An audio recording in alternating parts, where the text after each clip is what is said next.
Au beau milieu de la garrigue, avec en toile de fond la centrale thermique de Provence. Voici Gardanne, 20 400 habitants.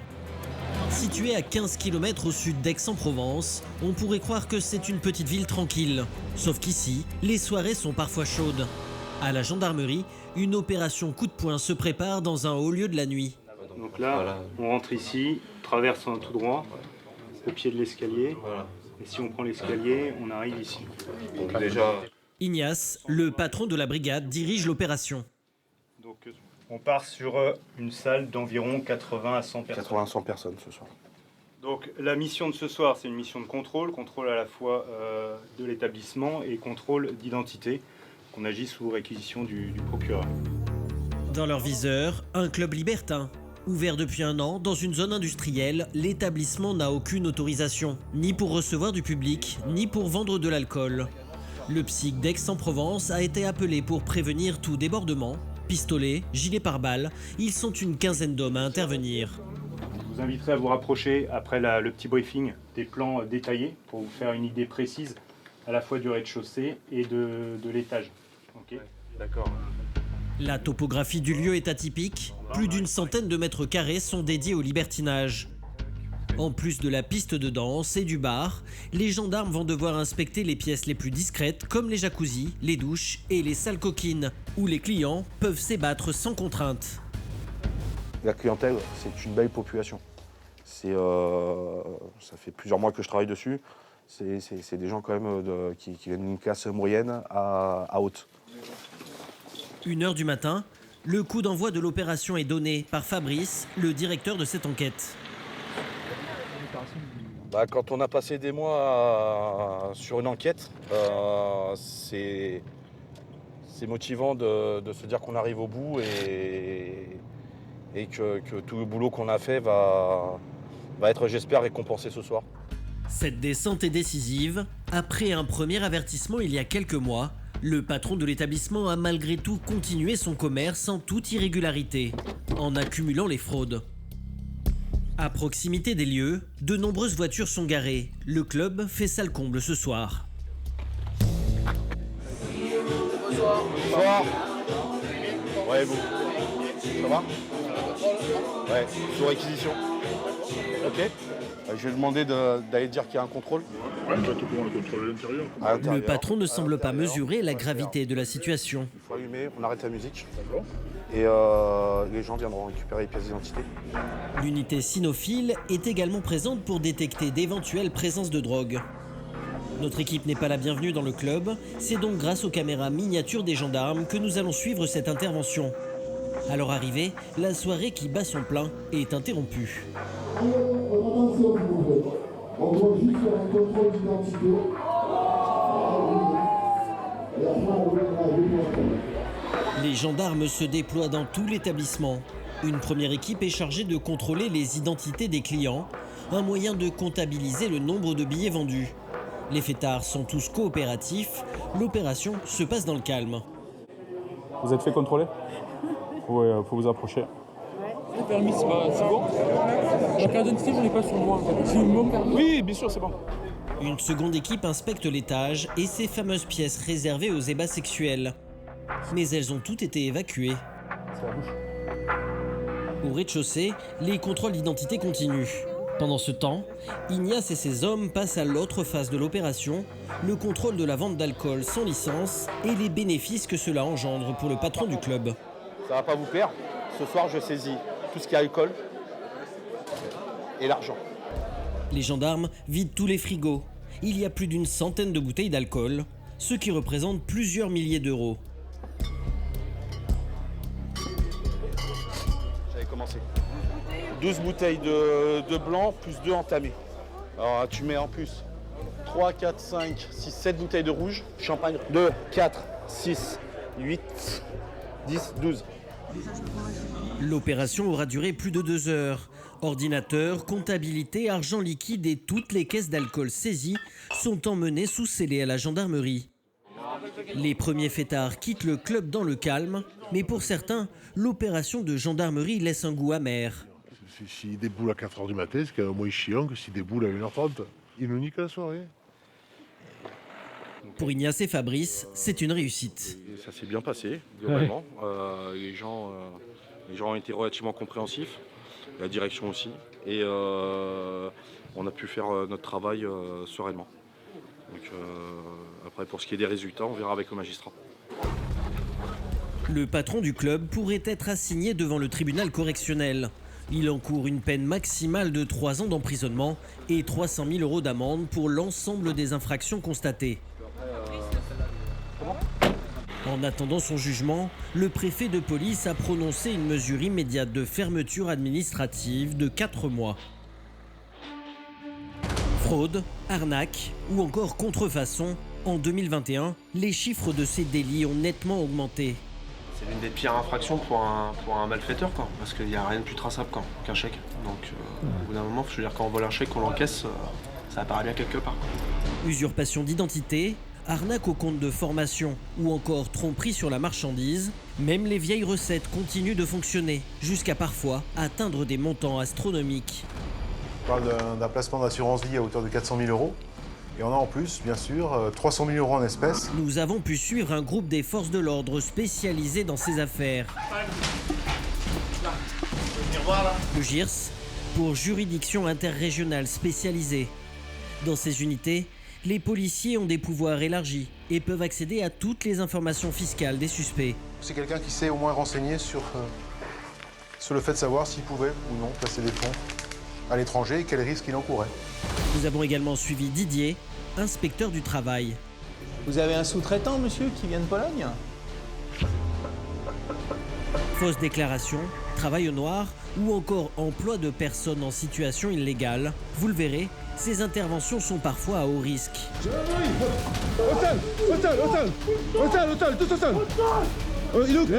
Mais l'escroquerie prend aussi parfois la forme de simples arnaques de rue, comme le fameux bento, très fréquent dans les grandes villes. Bien entendu, vous perdez à chaque fois, c'est impossible de gagner. Ils sont toujours à 100% vainqueurs. Les forces de l'ordre face aux escrocs, immersion dans une traque de tous les instants. Nous sommes dans une commune rurale, non loin d'Angers, dans l'ouest de la France. Dans ce village, une église, un bistrot et pas très loin, une gendarmerie qui en ce moment enquête sur une affaire insolite. Ce 19 juin, un homme est convoqué pour une histoire de bois de chauffage. Comment allez-vous? Ça va? Allez-y, venez.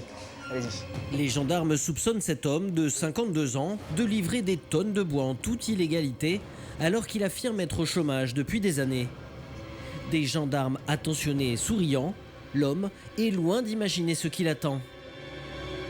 Sa journée va d'ailleurs très mal commencer. Je vais vous placer en garde à vue, de manière à ce que vous puissiez bénéficier de vos droits. Cette mesure de garde à vue est d'une durée minimale de 24 heures. Et sur décision du magistrat, elle peut être prolongée d'une nouvelle durée de 24 heures. Une convocation qui débouche sur une garde à vue. L'homme n'en revient pas, mais ne bronche pas. Aurait-il quelque chose à se reprocher? Malgré une certaine décontraction, il s'agit d'une affaire hors norme pour cette petite gendarmerie qui a décidé de mettre le paquet. Un étage plus bas, briefing, digne d'une chasse à l'homme, alors qu'il s'agit au départ d'une vente de bois de chauffage. On est quasi sûr que les perquisitions vont être très longues et qu'on aura éventuellement un début d'audition, pas avant 16h30, 17h. Dans l'assistance, 2 officiers en civil. Ce sont des spécialistes de la lutte contre le travail illégal et les fraudes. Allez, c'est parti. C'est le gendarme Bertrand qui va coordonner les opérations sur le terrain. On va se transporter à son domicile pour effectuer les perquisitions et saisies, donc ça va durer pendant quelques heures. Oui, c'est pour les infractions de travail illégal. Donc il y a faux et usage de faux, falsification de chèques et blanchiment d'argent. Le domicile du suspect est situé à quelques kilomètres de là. Les gendarmes s'attendent à une journée particulièrement compliquée, car pour l'instant, l'homme n'est pas bavard.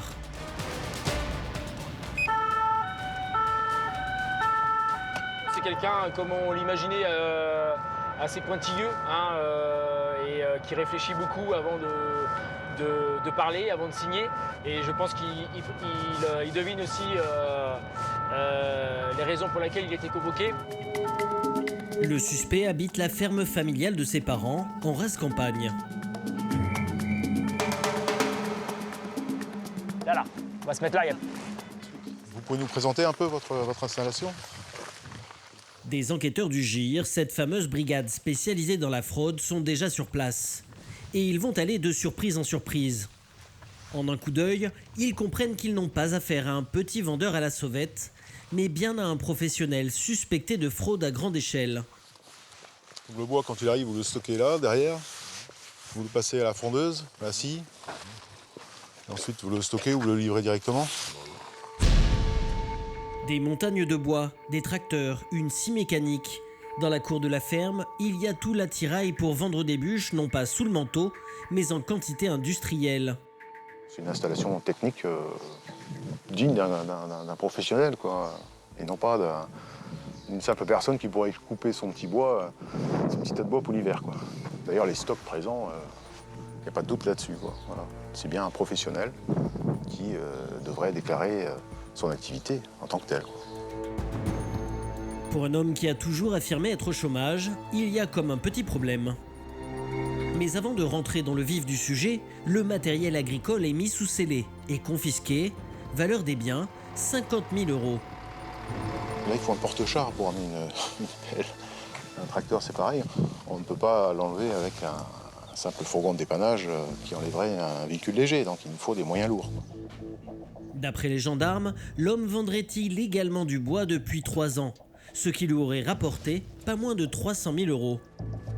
Des sommes astronomiques dont l'URSSAF et les impôts n'ont pas la moindre trace. Plus surprenant, durant leurs investigations, les gendarmes ont constaté d'importants mouvements de fonds sur les comptes en banque du suspect, alors qu'officiellement, l'homme ne travaille pas. Mais ce qui les intéresse dans l'immédiat, ce sont surtout de grosses sommes en liquide que cet homme des campagnes dissimulerait chez lui. Le suspect ne le sait pas encore, mais il va passer un très mauvais quart d'heure. Car les gendarmes s'apprêtent à fouiller sa maison de fond en comble. Objectif, mettre la main sur les centaines de milliers d'euros en liquide. Vous venez par ici, s'il vous plaît. La chambre de vos parents, c'est laquelle, monsieur? À gauche. La première à gauche, là? Et la vôtre? Pour cela, les gendarmes ont une arme fatale, Falco, un chien renifleur de billets.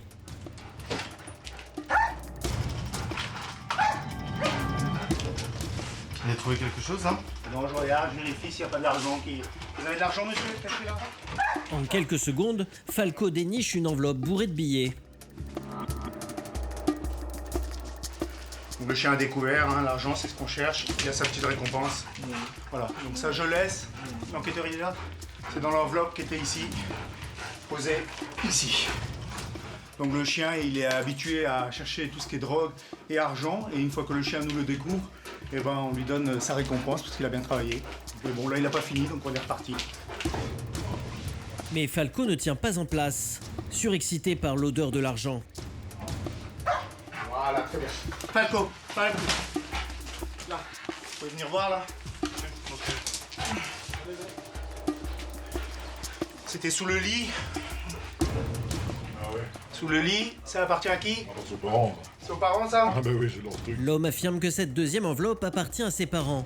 En tout cas, elle est nettement plus épaisse que la première. Monsieur dit que c'est à ses parents, normalement. Bon, là, on demandera. Voilà. Les parents sont en audition actuellement, ils sont entendus en qualité de témoins, hein, tout simplement parce que, interrogés sur la présence d'espèces dans la chambre, ils nous disent non. Nous, il y a juste un petit peu d'espèces dans l'armoire, à tel endroit, mais pas sous le matelas du lit. En moins de 5 minutes, les gendarmes trouvent 1 900 € en liquide. C'est peu, il y a donc quelque chose qui cloche. En fouillant dans les papiers du suspect, un document va les mettre sur une piste. Visiblement, il s'agit de comptabilité de deniers personnels, avec des petits feuillets très intéressants, sur lesquels il fait le total de son épargne. On parle d'un placement d'assurance vie à hauteur de 400 000 €. Et on a en plus, bien sûr, 300 000 € en espèces. C'est la ligne qui se trouve juste en dessous de celle des 400 000 en assurance vie. Donc là, on cherche 300 000 € en espèces. 300 000 en liquide. Problème, le suspect refuse toujours de dire où se trouve son magot. Du coup, les gendarmes décident de mettre les bouchées doubles et de passer l'exploitation agricole au peigne fin. Tous les recours peuvent être bons pour simuler. Au bout de 4 heures de recherche, ils finissent par tomber sur une grosse glacière cachée dans une remise. Dans la glacière, pas de produits frais, mais des documents administratifs et des carnets manuscrits, ainsi que des relevés d'imposition. Un drôle d'endroit pour entasser ce genre de papier. Cette fois, l'étau se resserre vraiment sur le fraudeur. Précisément, ce sont des dates, des horaires, des noms et des quantités de bois livrés, tout ça. Ou des heures. Ou des heures des gens qui ont travaillé pour lui. Donc une fois que vous aurez épluché tout ça, vous saurez... On aura une grosse peut-être partie de son activité, ouais. Mais ça justifie qu'il y avait une grosse activité déjà. Problème. Ces carnets sont une mine d'or pour les enquêteurs. Mais toujours pas de trace du fameux pactole estimé à 300 000 €. Dans la maison, un autre document a attiré la curiosité des enquêteurs. Un document pour le moins surprenant. Voilà, c'est tout un lexique qu'il a photocopié. Il a la documentation juridique à domicile. Donc c'est quelqu'un qui s'est au moins renseigné sur le fait de savoir s'il pouvait ou non placer des fonds à l'étranger et quels risques il encourait. Ce lexique est un véritable mode d'emploi de l'évasion fiscale. La présence d'un tel document dans une modeste ferme, un indice accablant pour le suspect. Reste à savoir si ce dernier avait bien l'intention de transférer cet argent à l'étranger. Et ce, avant sa garde à vue. On n'a pas le pays concerné, mais ça va valoir le coup de faire des vérifications pour voir un peu déjà où est-ce qu'il a déjà voyagé à ce moment-là, pour voir si on ne trouve pas un compte bancaire à l'étranger. À ce jour, les fameux 300 000 € en liquide restent introuvables. La perquisition est quand même un succès. En quelques heures, ils ont en effet réussi à rassembler un maximum de preuves et d'indices. Mais le suspect risque d'avoir encore quelques sueurs froides, car avant de regagner la gendarmerie, les enquêteurs décident de faire un crochet par un endroit bien précis. Il s'agit du soi-disant siège de la société de vente de bois du suspect, qu'il vient tout juste de déclarer. Des locaux flambant neufs selon lui. Enfin, pas tout à fait.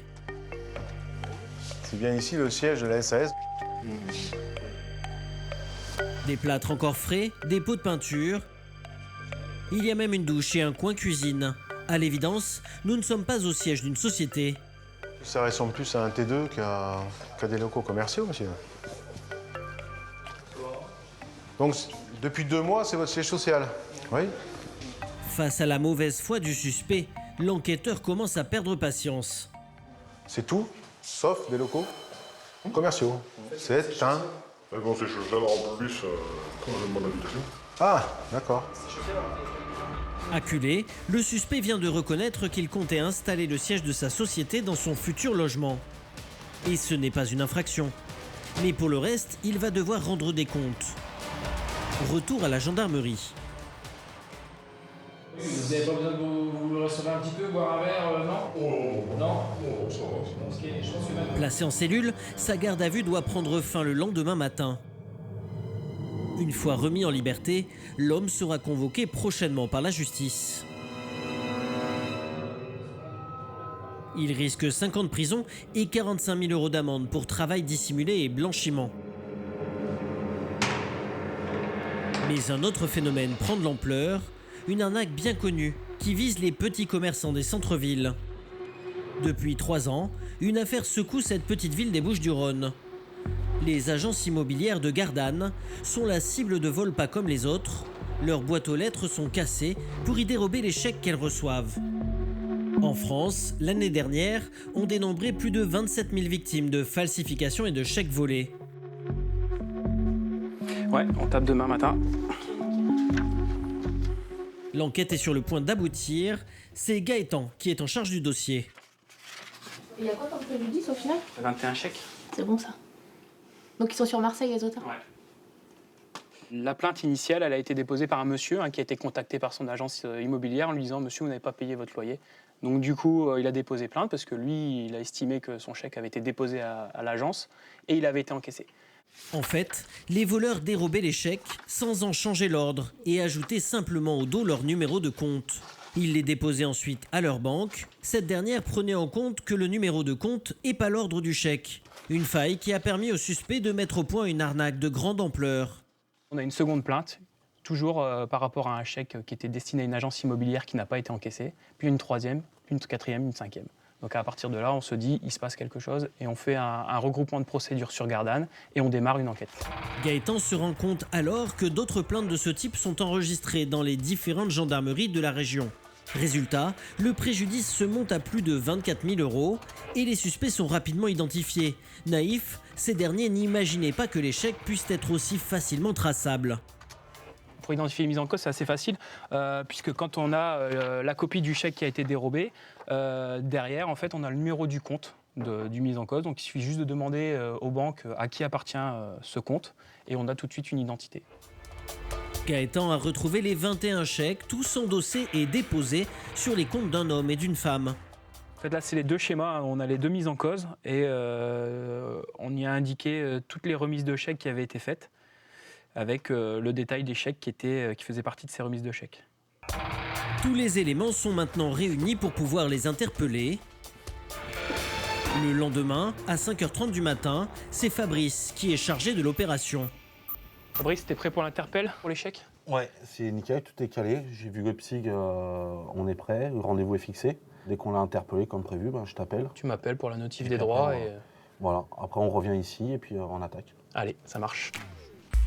Pendant qu'une équipe s'occupe de l'arrestation de la femme, Fabrice et Frédéric vont interpeller son complice. Il a été logé dans un appartement à Marseille.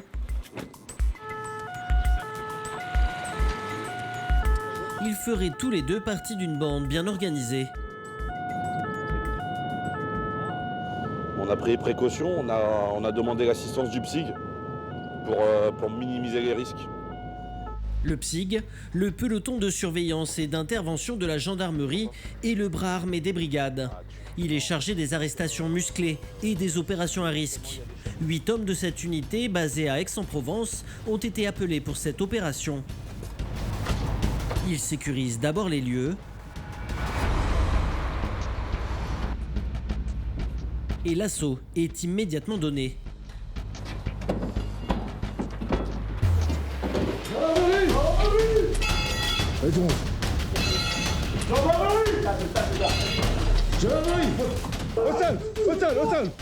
Au sol, tous au sol. Il est où les mecs? Vas-y, me le camel. Dans la chambre où dorment 3 individus, le suspect est vite identifié. C'est bon, les gars, individu interpellé. Vous êtes placé en garde à vue, monsieur, dans le cadre d'une enquête sur des vols et des usages de chèques. Est-ce que vous voulez un médecin? Non, c'est bon. Est-ce que vous voulez un avocat? Un commis d'office? S'il vous plaît. Ok. Placé en garde à vue, l'homme est emmené à la gendarmerie.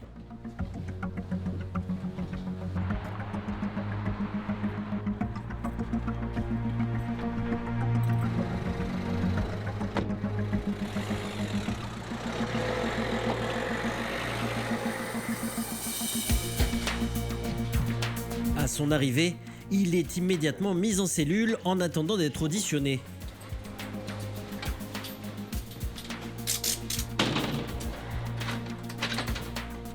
Sa complice, qui vient d'être interpellée par Thomas, un des enquêteurs de Gardanne, arrive à ce moment-là. Elle est conduite, elle aussi, derrière les verrous. Il va falloir qu'elle s'explique sur l'apparition de ces chèques sur ses comptes bancaires. C'est l'une des pires infractions pour un malfaiteur, parce qu'il n'y a rien de plus traçable qu'un chèque. Donc au bout d'un moment, je veux dire, quand on vole un chèque, qu'on l'encaisse, ça apparaît bien quelque part. Donc je comprends pas en fait.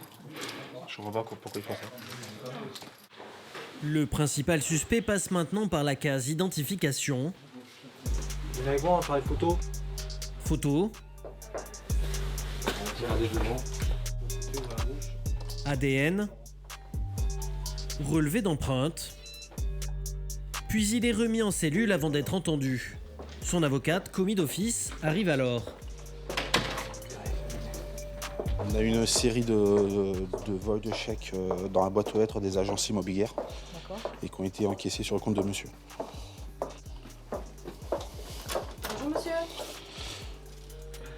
Après quelques minutes d'entretien, les auditions commencent. Allez-y, fermez la porte.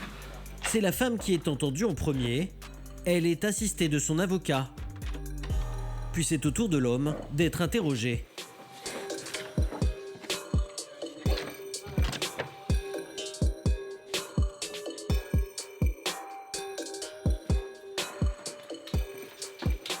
Deux heures plus tard, les gendarmes font le point. Les deux mises en cause ont révélé les rouages de l'organisation dont ils seraient de simples maillons. Donc lui, c'est pas lui qui signe les chèques en plus. Lui, il a juste donné son numéro de compte. En fait, il lui a donné un bordereau de remise de chèque au gars. Voilà. Avec son numéro de compte. Vas-y, dépose. Les deux ont fait exactement la même chose. En fait, ils volaient pas. Ils recevaient les chèques étaient déposés sur son compte et ils retiraient ensuite et lui gardait une commission et il donnait l'argent entre guillemets aux voleurs. Le ou les auteurs des vols n'ont toujours pas été retrouvés. L'homme et la femme qui ont encaissé les chèques sont poursuivis pour escroquerie et falsification. Ils risquent une amende maximum de 750 000 € et 7 ans d'emprisonnement. Mais un autre phénomène préoccupe les forces de l'ordre.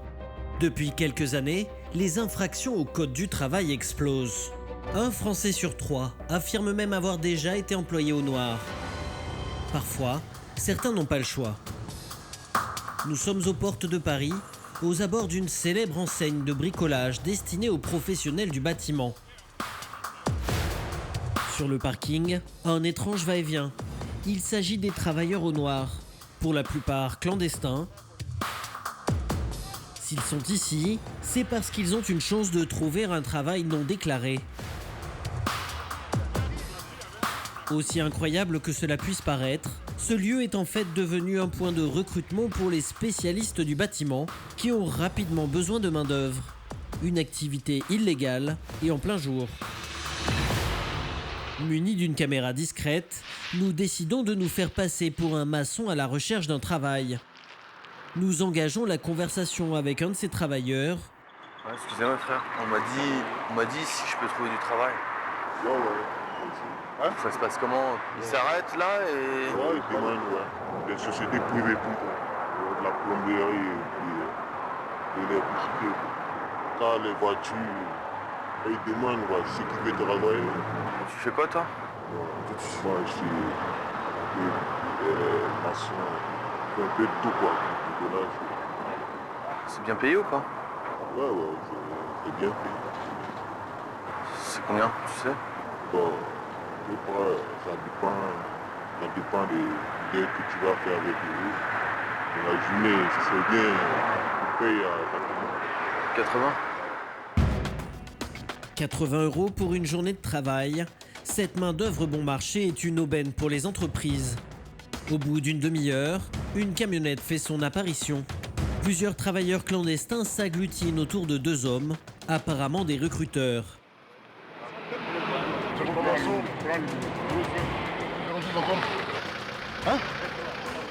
Un bref échange de numéros et le tour est joué.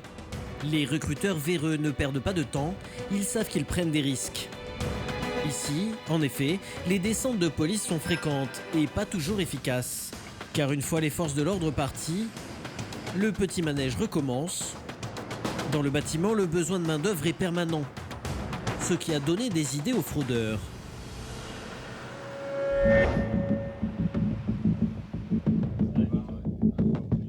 Voici Didier, inspecteur du travail dans un commissariat de la région parisienne. Ce matin, avec une dizaine de policiers, il prépare une opération coup de poing. Il y a 3 bâtiments. En fait, il y a un ensemble de 12 bâtiments, mais il y en a 3 qui sont actuellement qui nous intéressent. Les policiers autour de lui font partie d'une unité d'élite spécialisée dans la lutte contre la fraude. Leur cible, un chantier de ravalement d'immeubles dans une cité. Donc, ce qu'il faut faire quand on arrive, c'est faire descendre tout le monde à terre, sans monter sur l'échafaudage, parce que c'est toujours un peu délicat. Faire descendre tout le monde à terre et tous les regrouper au même point à l'entrée ici.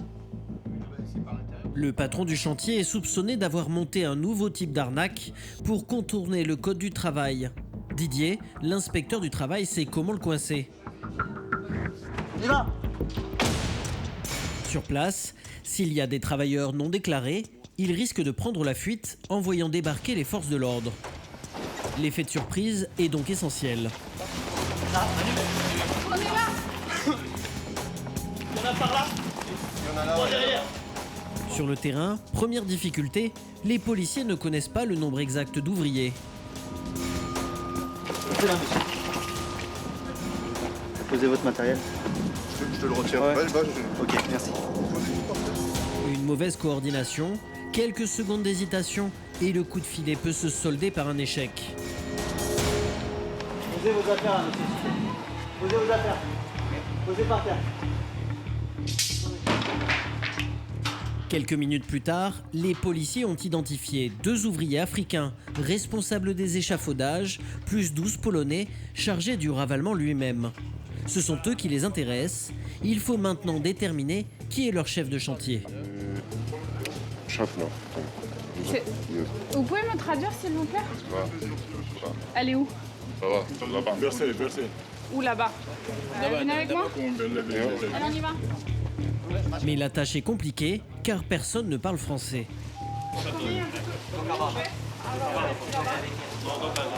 Comme ça? Oui. C'est votre prénom, ça, ou c'est votre nom? First name or name?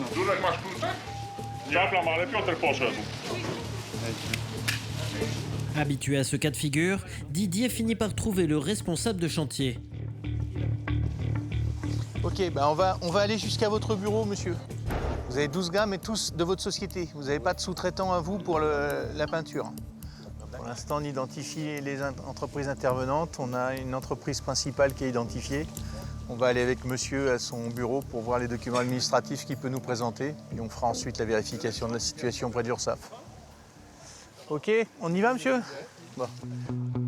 Direction le local technique qui sert de salle de repos aux employés pendant toute la durée du chantier. D'accord. Bon, voilà, il y a une table. Allez, montrez-nous ce que vous avez comme document, monsieur. Didier et ses collègues se plongent immédiatement dans les dossiers.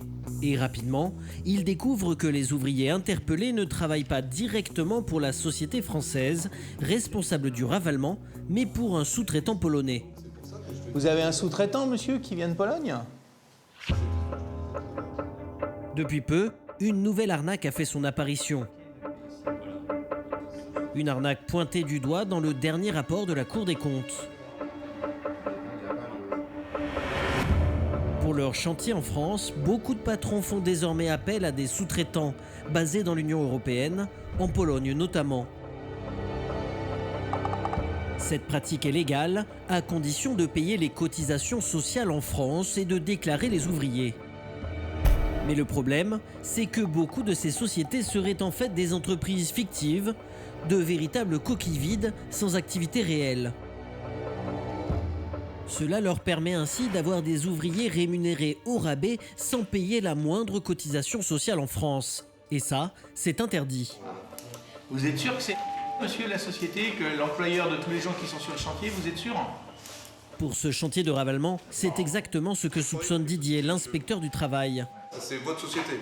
D'accord, bon, on va vérifier ça de toute façon. Pour en savoir plus, les policiers décident de convoquer le patron qui aurait fait appel à ce soi-disant sous-traitant polonais. Oui, si on leur demande à un, peut-être qu'on va voir dans la boîte. Le patron, c'est le patron qui a fait? Oui, ils en ont le patron. Et ils ont un... Oui, allô? Allô? Oui, bonjour monsieur, c'est la police. C'est la police. Vous êtes le gérant de la société? Autre signe qui ne trompe pas, après les réticences du chef de chantier, c'est au tour du patron de tenter de passer entre les mailles du filet. Oui, j'ai bien compris, mais il faut venir vraiment très vite, d'accord? Monsieur, s'il vous plaît, je vous dis, vous êtes actuellement sur un contrôle de chantier. Si vous ne venez pas, nous, on viendra vous chercher, d'accord? Voilà, tout simplement. Donc, est-ce que vous voulez venir ou est-ce qu'on vient vous chercher? Ah oui, d'accord. Tout à fait, mais c'est urgent, monsieur. Là, c'est très urgent. Voilà, monsieur, je vous attends alors. Merci. Une heure plus tard, le patron responsable du chantier se présente enfin à l'entrée de la résidence. Devant les ouvriers, il tente de faire bonne figure. Mais ce contrôle surprise l'inquiète, et il y a de quoi. Les policiers lui annoncent la couleur d'entrée de jeu. On va vous placer en garde à vue dans le cadre de cette procédure. On vous posera des questions, on ira en écoutant ce que vous allez me dire. D'accord. Mais pour l'instant, je vous place en garde à vue en vue de dépatouiller cette histoire, d'accord ? Avec cette garde à vue, le compte à rebours commence pour les policiers. Ils ont 24 heures pour prouver que ce patron a fait appel, semble-t-il, à un sous-traitant bidon pour embaucher ses 12 ouvriers polonais.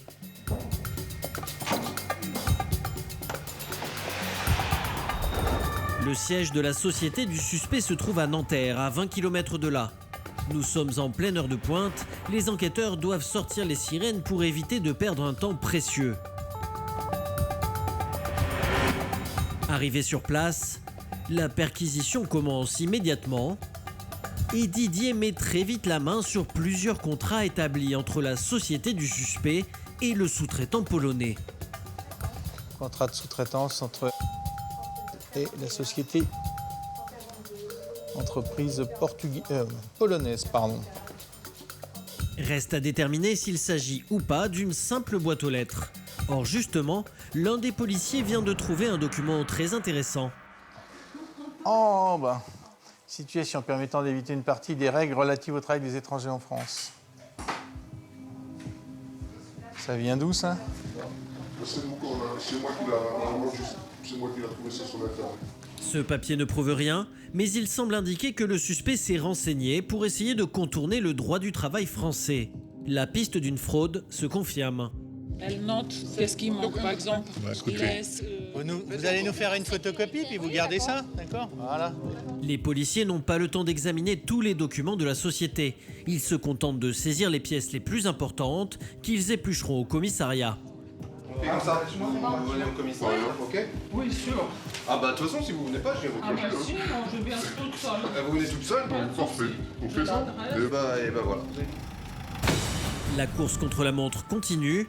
Cette fois, direction le domicile du suspect, à quelques rues de là. Le patron habite un modeste 2 pièces avec sa femme et leur enfant. Bonjour madame, c'est la police. On est avec votre mari. On vient dans votre domicile, visiter votre domicile. Avant qu'il rentre, je vais rentrer pour voir ces personnes, d'accord? S'il vous plaît, merci. Vous êtes toute seule avec votre enfant? Oui. Il n'y a pas de temps à perdre, la fouille commence immédiatement. Et une fois de plus, les enquêteurs vont rapidement dénicher des indices assez compromettants. C'est quoi ces chèques cadeaux? Vous avez eu un grand montant, là? Ouais. 50 € par... ça vient d'où, ça? Ça vient de la société la fournisseur de peinture. Ouais, vous en donnez un paquet. Des chèques cadeaux d'un fournisseur, l'appartement est une petite caverne d'Alibaba. Donc vous avez 84 billets d'une valeur de 50 €, ça fait 4200 €. D'accord? Ça, on va les placer sous scellé. Face à tous ces indices, Didier penche pour la rémunération illégale d'un travail dissimulé. Mais ce n'est pas fini. Dans l'entrée, une autre découverte intrigue les enquêteurs. On va les garder, hein. Vous êtes collectionneur de montres, hein? Sur cette commode, une impressionnante collection de montres. Estimation totale, 10 000 €. Vous avez les factures de vos montres? Celle-là, non. Celle-là, je ne pas parce que ça vient du cadeau de la Pologne. Des cadeaux sans facture, les explications du suspect ne semblent pas très convaincantes. Et pour le reste, toujours pas de traces de la création d'une société fictive en Pologne. Mais dans l'immédiat, ce qui intéresse Didier, c'est ce qu'il tient dans sa main. Il s'agit des bulletins de paye de l'épouse du patron. Je sais pas, c'est troublant que madame est censée travailler dans l'entreprise, mais on ne sait pas trop où physiquement elle pourrait travailler dans les locaux où on était tout à l'heure. Donc ça demande effectivement des explications. Hein, ça pourrait, le cas échéant, sous réserve de vérification, être un emploi fictif, hein, peut-être. Et les soupçons de Didier sur la nature de cet emploi vont très vite se confirmer. Votre femme, elle est salariée de votre société. Elle travaille quand, concrètement? Elle travaille quand? C'est quoi ses horaires? N'oubliez pas que vous avez un enfant de bas âge, il va falloir m'expliquer le mode de garde et compagnie. Donc ne me mentez pas. Par habitude, je vous le dis sincèrement monsieur, par habitude je sais que les conjointes de... On est bien d'accord, voilà. Le suspect vient d'avouer, sa femme ne travaille pas réellement dans sa société. Il s'agit donc bien d'un emploi fictif. Pas d'argent, toujours pas d'argent liquide ici monsieur? Bon, je vais vous faire confiance, effectivement. Je vous garantis qu'il n'y a pas manqué. Je vous fais confiance. À ce stade, les enquêteurs ont suffisamment d'éléments pour passer à la prochaine étape, l'audition du suspect au commissariat de police. Au revoir madame. Au revoir. Entouré de policiers, l'homme quitte son domicile sous les yeux de sa femme.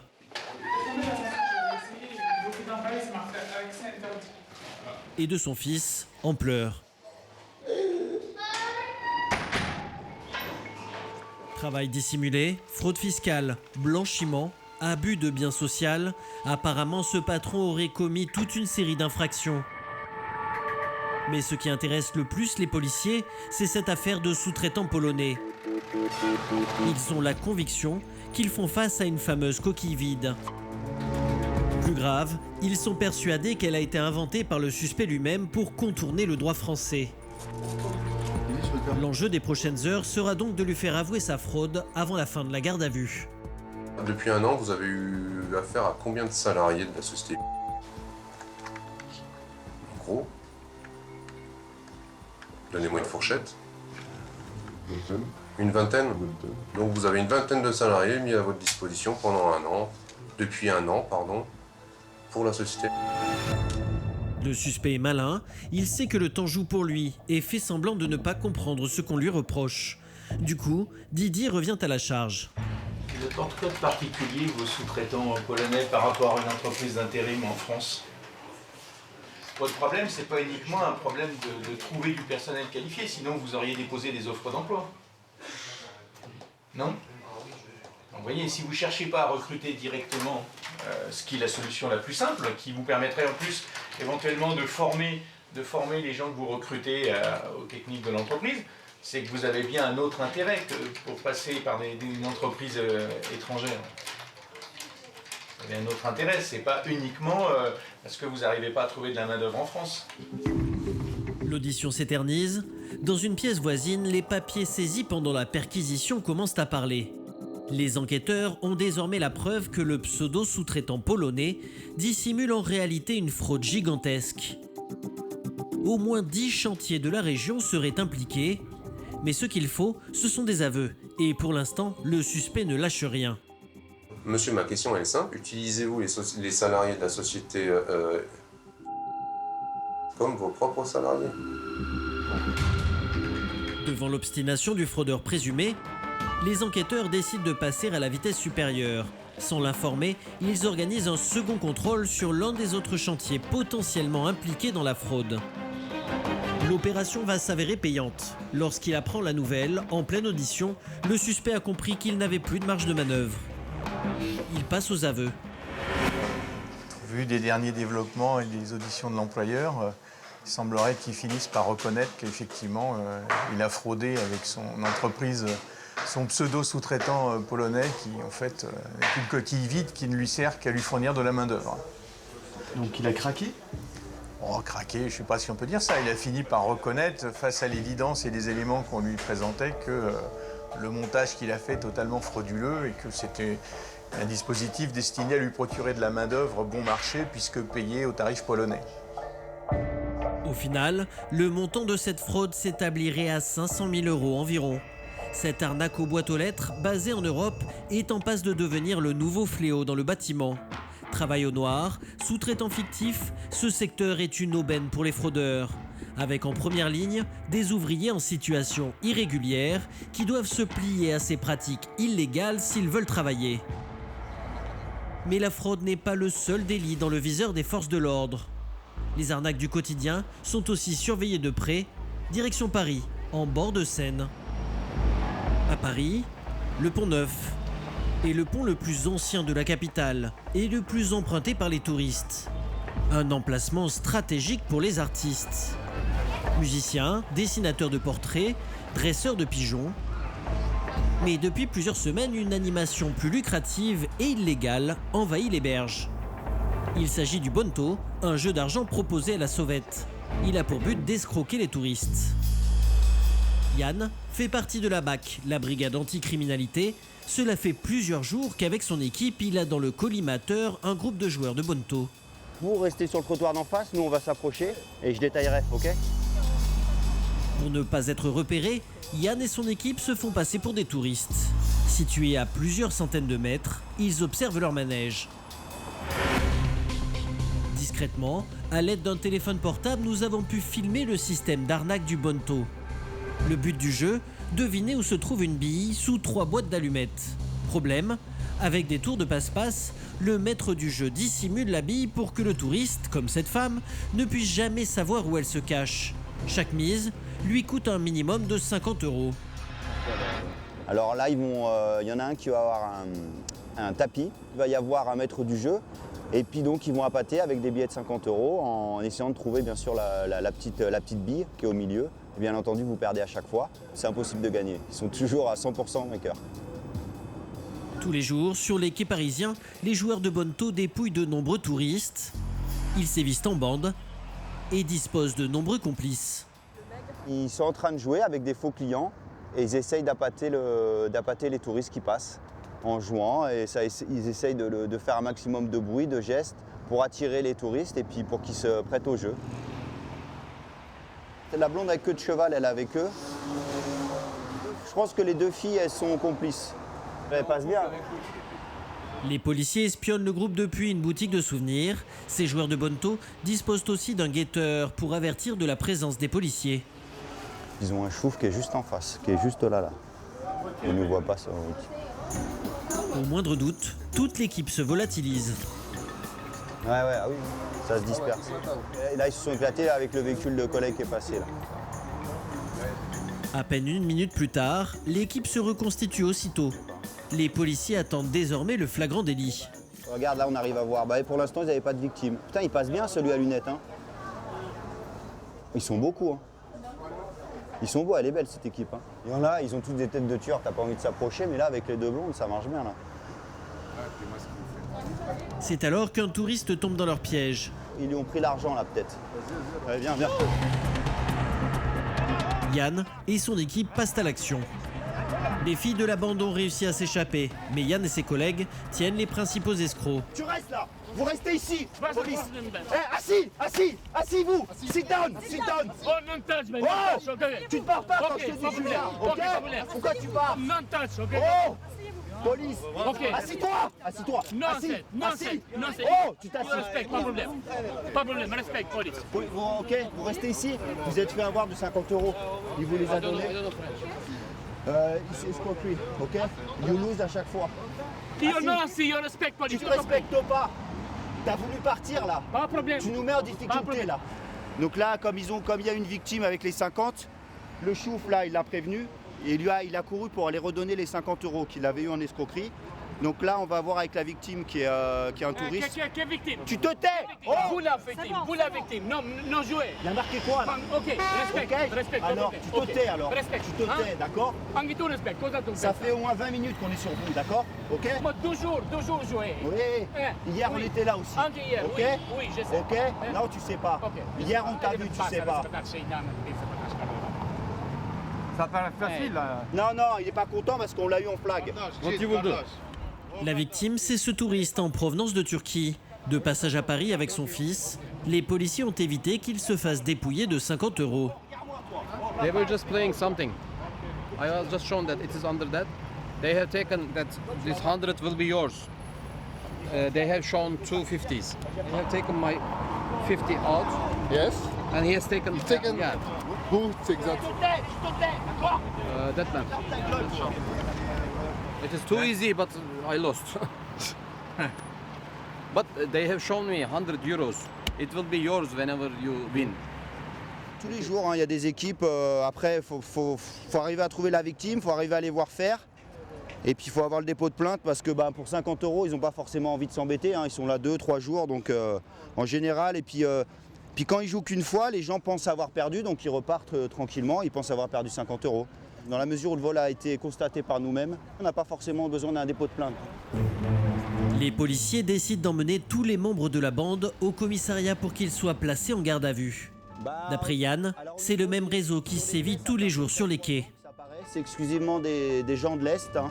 Là, c'est une équipe de Macédoniens. On a aussi des Roumains. On se fait facilement 50 €. Donc, s'ils restent là, ils prennent à 11 h le matin jusqu'à 18 h le soir. Donc, les 50 €, ils se les font en 1 minute. Ça peut vite monter. Bon, après, il faut qu'ils partagent ça en 8 ou 10. Mais il y a des gens, comme par exemple les touristes asiatiques. On sait qu'ils sont connus pour être des joueurs. Donc ils vont pas seulement jouer 50 € et partir, ils vont rejouer. Les sommes, ça peut facilement aller à 300, 400 €. Allez, venez. Ici, vous passez là les gars, allez. Au commissariat, Yann est toujours aussi remonté contre le leader de la bande. Tu vois, toi, tous les jours je vais venir. Et tu vas venir, même s'il n'y a pas de victime, je te ramène. C'est fini, sur le pont Neuf, tu viens plus. C'est compris? Je veux plus vous voir sur le pont Neuf. D'accord?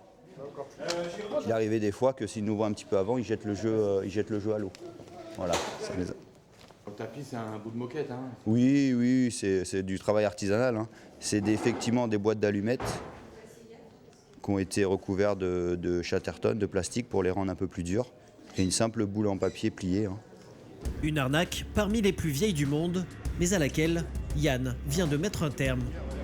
L'équipe de Bonneto encourt une peine de 5 ans de prison et 375 000 € d'amende.